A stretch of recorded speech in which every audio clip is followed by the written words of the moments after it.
Thank you for listening to Depictions Media Radio.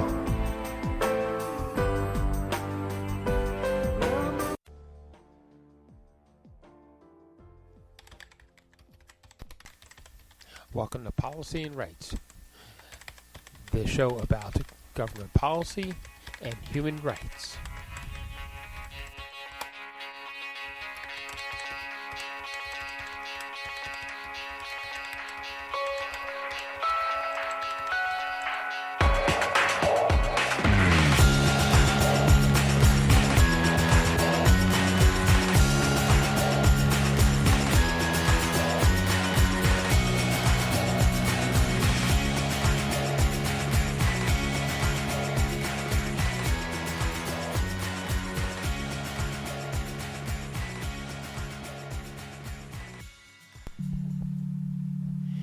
Welcome back to Policy and Rights here on Depictions Media Radio. I'm your host, Michael Clogs. The UN Security Council has come to a resolution calling for an immediate ceasefire in Gaza. And it would appear that while the representatives of the United Nations are actually in celebration of what is going on, that Israel is less than happy with it.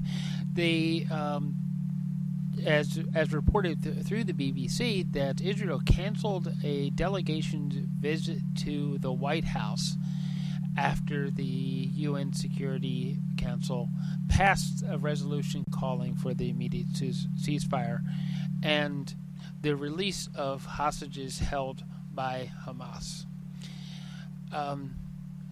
The United States was the sole abstention to the resolution, and the resolution otherwise passed with no nay votes.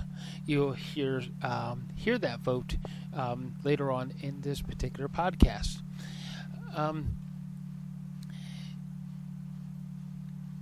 This resolution could lead to a lot of lives saved and getting humanitarian efforts past checkpoints so that needed medication, food, water, clean water can be delivered to the people. So, okay, are we ready? Yes. Okay, thank you. Good afternoon.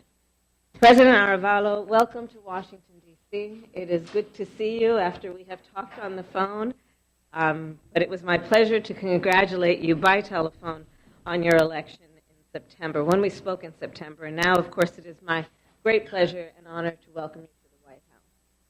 During your campaign, you vowed to combat corruption.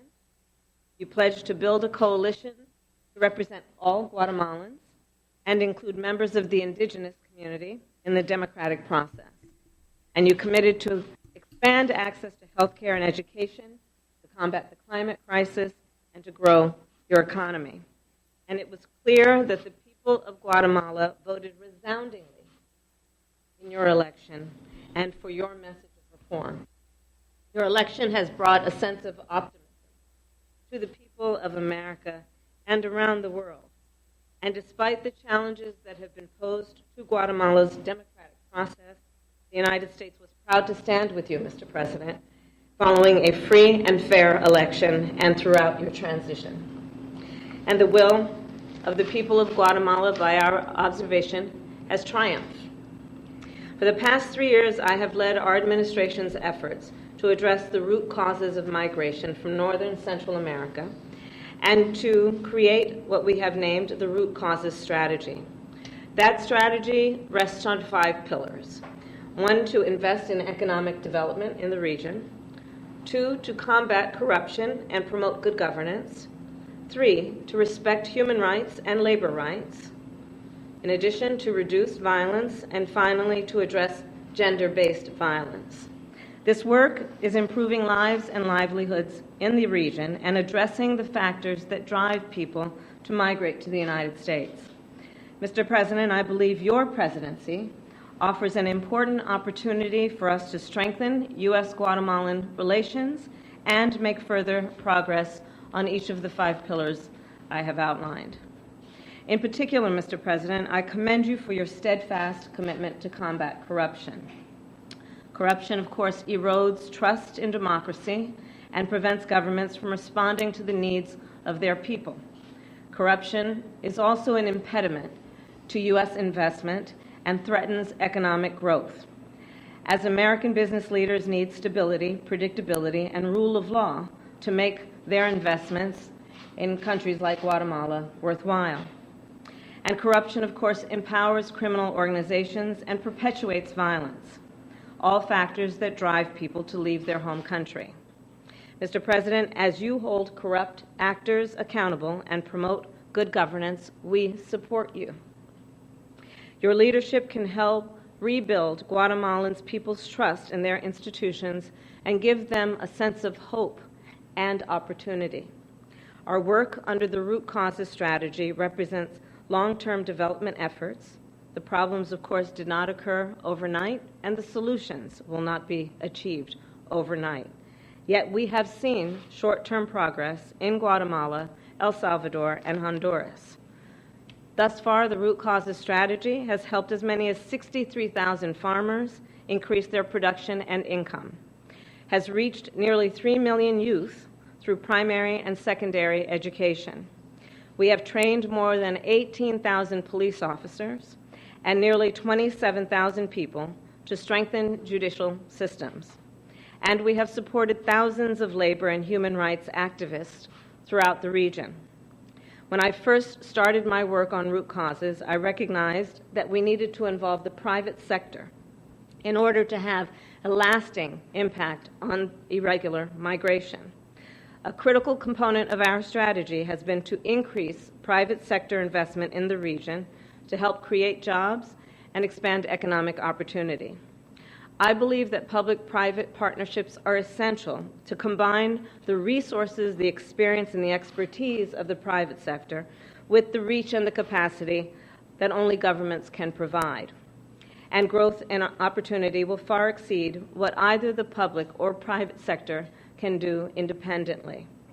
To that end, we have established Central America Forward, an innovative public-private partnership that over the past 3 years has been fueled by CEOs and philanthropic leaders around the world.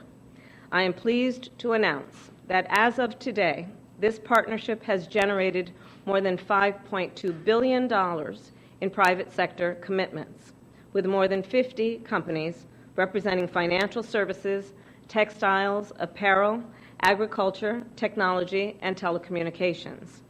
Central America Forward has thus far created 70,000 new jobs throughout the region, provided skills training for more than 1 million people, brought more than 2.5 million people into the formal financial economy, and connected more than 4.5 million people to the Internet.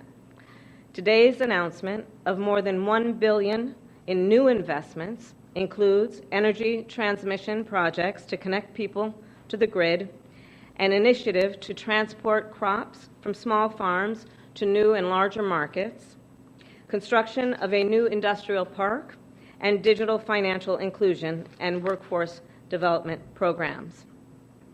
Our partnership has also created what we have named In Her Hands, which is an initiative to advance economic security for women.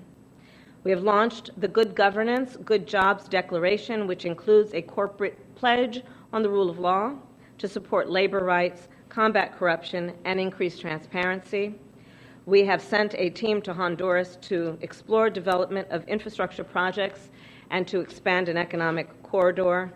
And we started Central America Service Corps, which will provide vulnerable youth with training and opportunities for paid community service projects. In conclusion, President Arevalo, I am pleased that you will join in convening a meeting that we will host later today with leaders from the private sector and civil society to continue this important work. And I look forward to a productive visit today and to a productive partnership, which of course relies on the importance and the mutual and I believe shared priority of transparency and candor to achieve our mutual interest to the benefit of all of our people. I thank you, Mr. President. Thank you. Thank you very much, Madam Vice President. Thank you very much for the invitation. It's an honor to be here today. And thank you very much for your leadership in helping us develop this new moment of promising new partnership between Guatemala and the United States. I view this as a historic moment in relations between our two countries, which share basic values and common interests and confront many joint challenges. Your ongoing work, which you have described in terms of the initiatives that you have been leading for the Central American region for several years now, are welcomed by all of us who want to strengthen the ties between Guatemala and increase prosperity in our region in general. I also want, on behalf of all Guatemalans, to express my deep appreciation for the support that the United States provided to our country during our difficult electoral process and presidential transition. The actions of the United States and the international community in support of democracy and rule of law were critical to ensuring that the popular will of the Guatemalan people prevails. This meeting today reflects what we believe will be continuing strong support from the United States for our efforts to consolidate democracy, strengthen public institutions, and fight corruption, and promote economic prosperity and sustainable development that benefits all Guatemalans. We recognize that just like the majority of Guatemalans, our supporters in the United States and in the international community have great expectations for what can be achieved in Guatemala in the next few years. My government is committed to doing everything it can to meet those expectations and to deliver results in the short, medium, and long term. And we also recognize that many of the problems we face are structural and long-standing and cannot be solved in a short period of time, nor without support and cooperation from the United States and other key international partners. So, as I said, this is a truly historic moment that offers great promise for strengthening our collaboration and advancing together as strategic partners on the basis of shared values and common interests. We will maintain our commitment as governments to foster engagement across sectors to build a new, democratic, and more prosperous Guatemala that offers opportunities for all to live and to thrive. Thank you very much, Madam. Welcome again. Welcome. Thank you. Thank you all.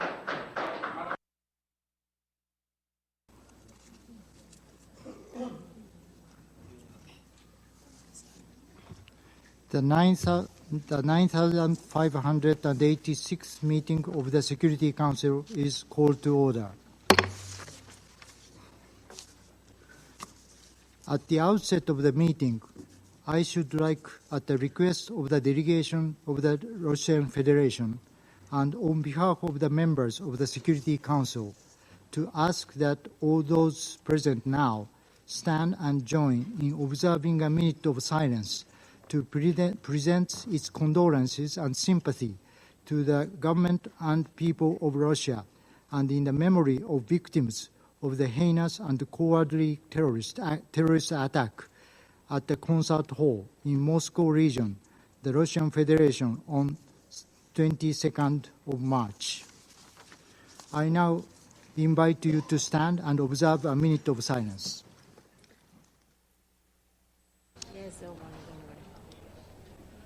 Ladies and gentlemen, dear friends,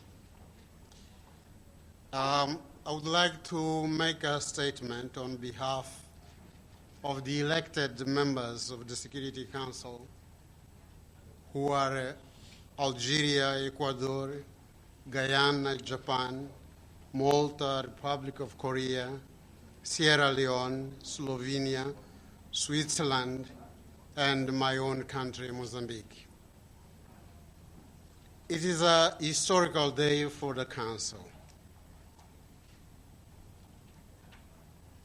For the first time ever, we sponsored and the Council adopted the resolution on the question of Palestine. We are happy that the Council has successfully adopted the much-needed resolution to demand the immediate ceasefire in Gaza and the release of hostages. It also demands that the parties comply with their obligations under international law in relation to all persons that they detain. It is our hope, it is the hope of the E10 that the resolution adopted today will be implemented in good faith by all parties and will help ease the suffering of the population in Gaza. Humanitarian aid must flow immediately and without delay. We also hope that this resolution will pave the way for more positive perspectives towards a lasting peace in the Middle East. Finally, we would like to hail the determination, unity, cohesion, and commitment of all members of the E10 group in tabling the text and conducting an inclusive and transparent discussions throughout the process that, with the cooperation of the permanent members, has led us today to achieve this important goal. I thank you. Thank you, Ambassador. In her remarks, thank you very much, Ambassador. Nadia Situma from Al Jazeera English. In her remarks to the Security Council following the adoption of the ceasefire, Ambassador of the United States, Linda Thomas-Greenfield, mentioned that this is a non-binding resolution. What is your reaction to those comments? I will invite other colleagues to respond. I can respond to that. We have a legal expert. Under the Charter, all Security Council resolutions are binding, and every member states are under the obligation to implement those resolutions. But I still invite the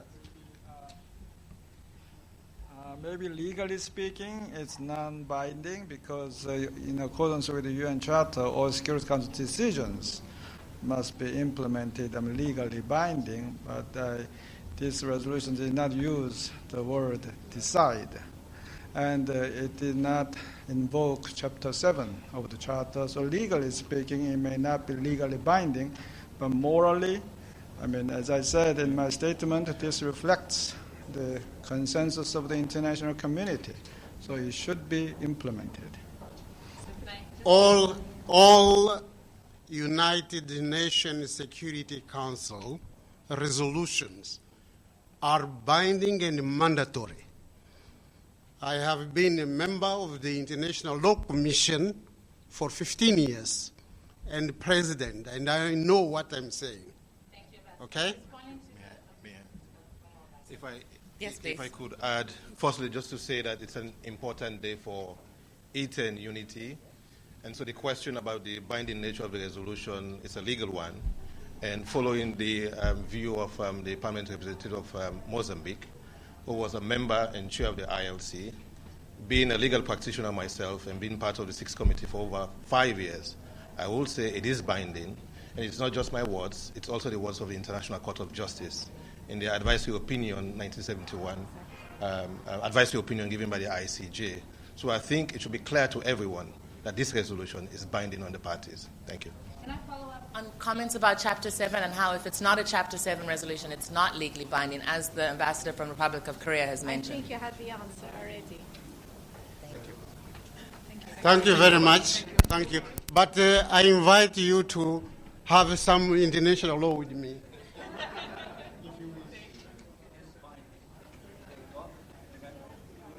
The provisional agenda for this meeting is the situation in the Middle East, including the Palestinian question. The agenda is adopted.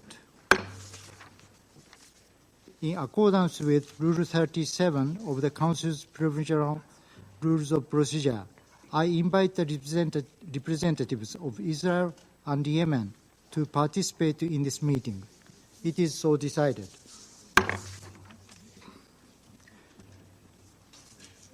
I propose that the Council invite the permanent observer of the Observer State of Palestine to the United Nations to participate in the meeting in accordance with the provisional rules of procedure and previous practice in this regard. There be no objection. It is so decided. The Security Council will now begin its consideration of item 2 of the agenda. Members of the Council have before them document S/2024/254, the text of the draft resolution submitted by Algeria, Ecuador, Guyana, Japan, Malta, Mozambique, Republic of Korea, Sierra Leone, Slovenia, and Switzerland. The Council is ready to proceed to the Council is ready to proceed to the vote on the draft resolution before it. I now give the floor to those members of the Council who wish to make statements before the vote. I give the floor to the representative of Mozambique. Mr. President, I have the honor to introduce this draft resolution on behalf of the 10 elected members of the Security Council, namely Algeria, Ecuador, Guyana, Japan, Malta, Republic of Korea, Sierra Leone, Slovenia, Switzerland, and my own country, Mozambique. We wish to commend the Presidency of Japan for convening this meeting in order to take action on this important resolution on the Middle East, including the Palestinian question. We express our deep appreciation to all members of this Council for their efforts and inputs on this draft resolution aimed at ending the catastrophic situation in the Gaza Strip. Mr. President, the situation in Gaza is a matter of grave concern to the entire international community. Indeed, the escalation of the conflict in the Gaza Strip and its catastrophic consequences are a clear threat to international peace and security. In this context, the E10 felt compelled to table this draft resolution before you. The 15 members of this Council, individually and collectively, have a mandate under the Charter to work for the maintenance of international peace and security, and their actions impact the entire international community.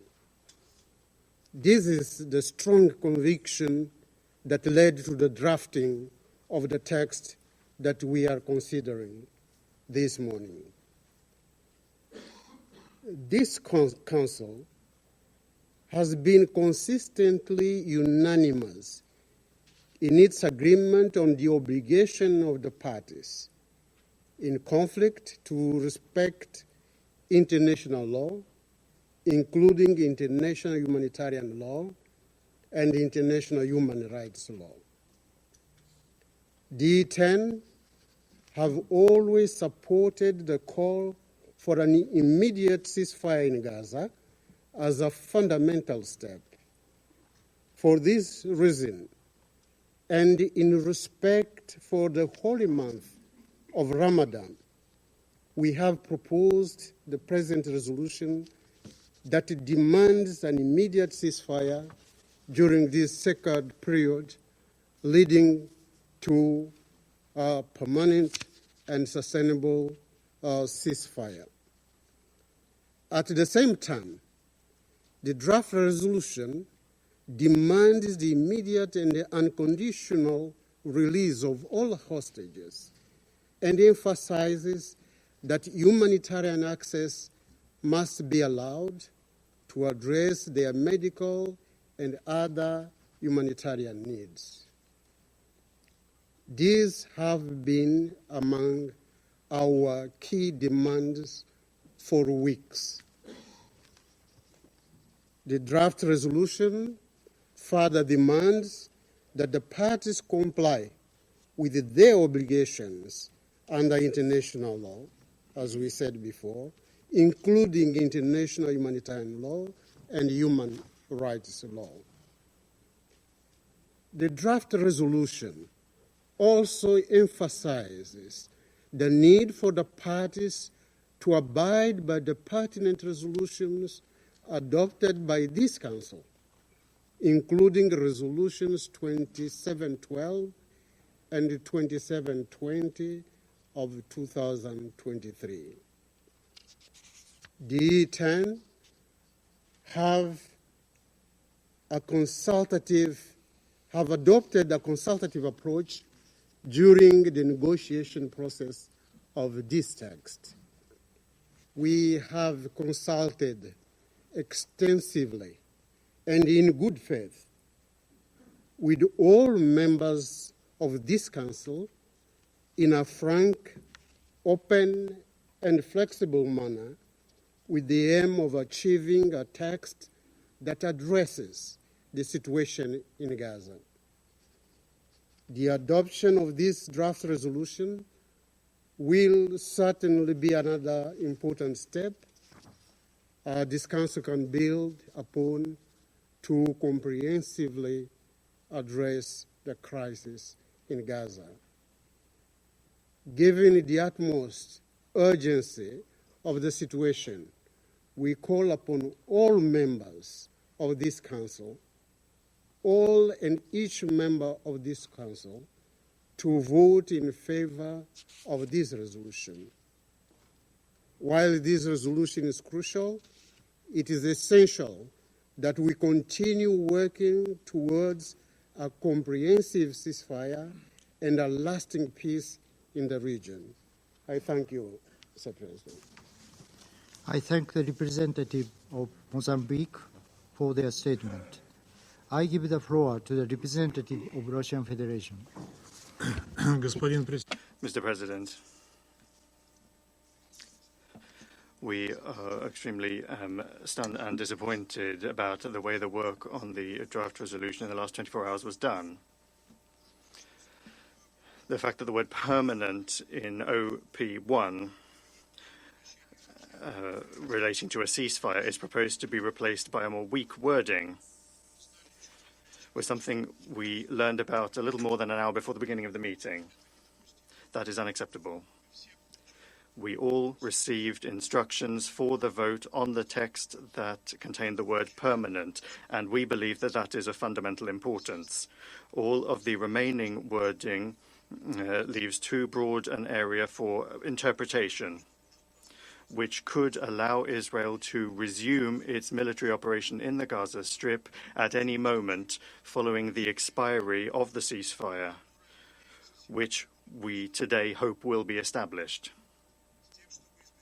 In order to avoid this scenario, we would like to make an oral amendment to the text and return the word permanent in OP1.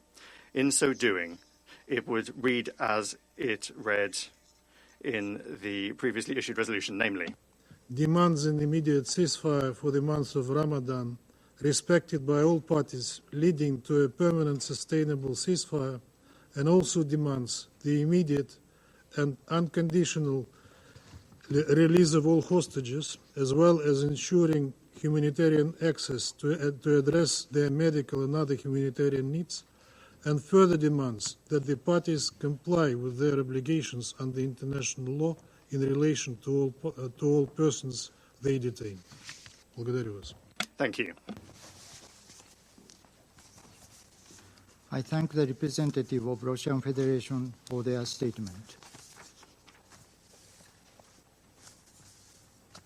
Members of the Council have before them a proposed amendment submitted by Russian Federation to the text of the draft resolution contained in the document S/2024/254 submitted by Algeria, Ecuador, Guyana, Japan, Malta, Mozambique, Republic of Korea, Sierra Leone, Slovenia, and Switzerland. Rule 36 of the Council's Provisional Rules of Procedure states, inter alia, the following. When an amendment adds to or deletes from the text of a motion or draft resolution, that amendment shall be voted on first. Accordingly, I intend to put the proposed amendment to the vote first. Will those in favor of proposed amendment please raise their hand?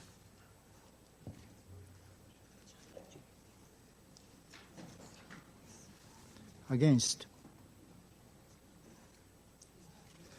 Abstentions?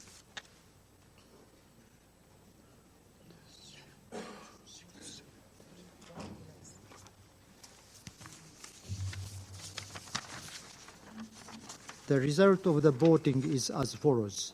3 votes in favor, 1 vote against, 11 abstentions.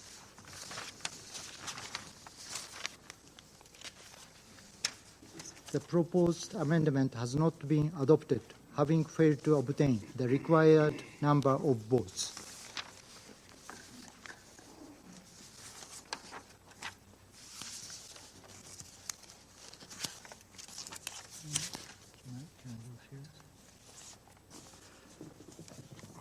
I shall put the draft resolution to the vote now. Will those in favor of the draft resolution contained in document S/2024/254 please raise their hand?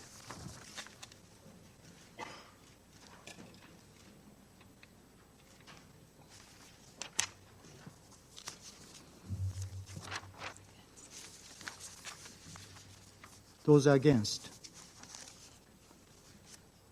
Abstention?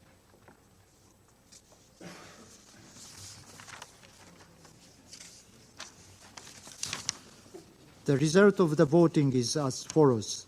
14 votes in favor, 0 vote against, 1 abstention. The draft resolution has been adopted as Resolution 2728, 2024.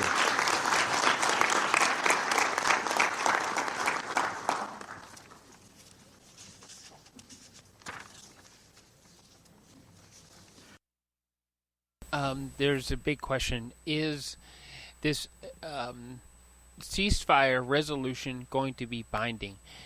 Will Israel and the Hamas actually abide by it? Will humanitarian efforts be able to get in and help the people that actually need to be helped, those people who are not involved in the fighting and caught in the crossfire? Will all those things happen? And we'll have to keep an eye and keep watching to make sure it does actually happen. This is only one step in the process of helping the people, the innocent people that live in the occupied areas of Palestine. So, thank you for listening today. You've been listening to Policy and Rights. I've been your host, Michael Clogs. Please find that subscribe button wherever it may be. And support us. If you find the support link, click on it and support us so that we can continue delivering messages around our globe that will breed love, respect, and trust.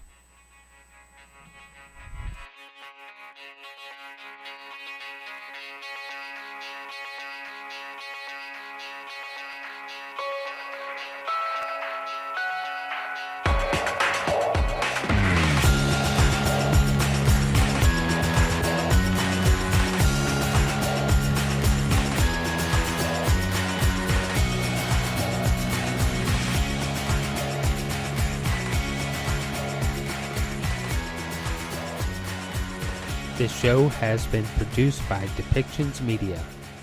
Please contact us at depictions.media for more information.